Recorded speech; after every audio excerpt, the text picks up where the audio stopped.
దేవుని స్వరం వినాలన్న ఆకాంక్ష మనకు ఉండాలి. అప్పుడే దేవుడు మనతో మాట్లాడతాడు. అర్థమైందండి.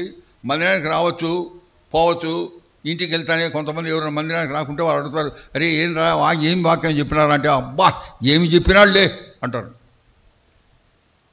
ఏమి చెప్పినాడులే అంటే, అరే ఏం చెప్పినాడు రా, ఏమి చదివినాడు రా అంటే తలకు తీసుకుంటారు, వినలే.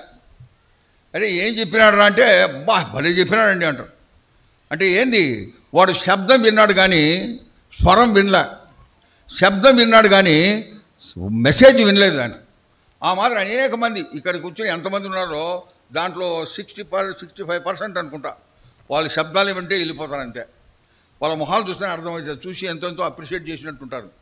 హృదయం లేకపోదు, శరీరం, ఆ తర్వాత ప్రాణం, దెన్ ఆత్మ.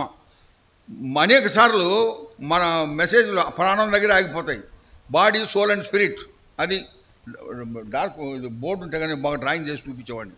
ముందు బాడీ, చెవి కదా, then it enters into it enters ప్రాణం అంటే సోల్. సోల్కి ఎంతో సాటిస్ఫాక్షన్, మ్యూజిక్ వేస్తూ ఉంటే, పాటలు పాడుతూ ఉంటే, ఈరోజు ఎంతో బాగుంది, సంగం పాడుతుంటే వినబడింది. అది ఎంతో ఆహ్లాదం కలిగిస్తుంది, సంతోషాన్ని కలిగిస్తుంది, నెమ్మదిని కలిగిస్తుంది. అర్థమైందండి. సో అలాంటి అవగాహన మనకున్నప్పుడు, అలాంటి ఆశ ఉన్నప్పుడు దేవుడు మనతో మాట్లాడుతాడు. ఎంతో దేవుని సన్నిధిలో సేవ చేసిన సమూయేలు ఆఖరికి దేవుని స్వరాన్ని విన్నాడు. ఎప్పుడు విన్నాడు? ఆయన ఎప్పుడైతే ఆయన స్వరాన్ని విని స్పందించినాడు. స్పందన అనేది ఇంపార్టెంట్. దేవుని సంఘంలో అభివృద్ధి, గ్రోత్, అడ్వాన్స్మెంట్, ముందుకు పోయే జరగాలంటే, అభివృద్ధి చెందాలంటే 2 విషయాలు అవసరం. ఏంటంటే వాక్య పరిచర్య, నరిష్మెంట్ ఆఫ్ ది చర్చ్, అంటే ఆత్మీయ పోషణ అవసరం. ఆత్మీయ పోషణ మందిరంలో ఉండాలి. ఆత్మీయ పోషణ ఎట్లా వస్తుంది? వాక్య పరిచర్య ద్వారా. You feed them with the sumptuous meal, ఎంతో పటిష్టమైనటువంటి బలము కలిగినటువంటి ఆహారాన్ని దేవుని బిడ్డలకి ఇవ్వాలి.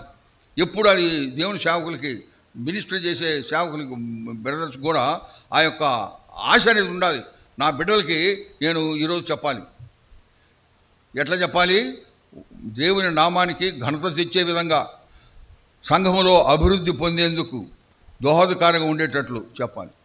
నేను పని చేసేటప్పుడు ఎగ్జిక్యూటివ్స్ని నేను I can take to 5 star 7 star hotels for dinner ఇచ్చేయడానికి తీసుకుపోవచ్చు.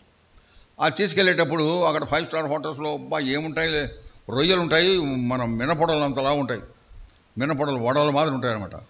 ఆ తర్వాత ఫిష్, ఫ్రైడ్ మటన్, చికెన్ ఏమేమో కూరగాయలు అన్నీ ఉంటాయి.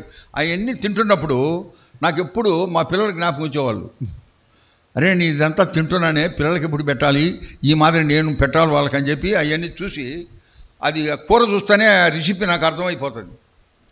కూర చూస్తూనే దాంట్లో ఏమేమి ఎట్ట చేశాను, ఎందుకంటే నేను కుక్, నేను వంట చేస్తాను. సో నాకు అర్థమైపోతుంది. అందుకని ఇంటికి పోయి నెక్స్ట్ డే అన్నీ ఏమేమో తెచ్చి చేసి పెట్టేవాడిని మా పిల్లలకి. నాకు ఎంతో ఆశ, నేను తిన్నాను కదా మా పిల్లలకి పెట్టాలని. ఆ మాదిరి ఆశ ఉండాలి మనకు, అలాంటి ఆతురత ఉండాలి మనకు. అందుకని you should feed upon him. Unless you feed upon him, you cannot feed the congregation.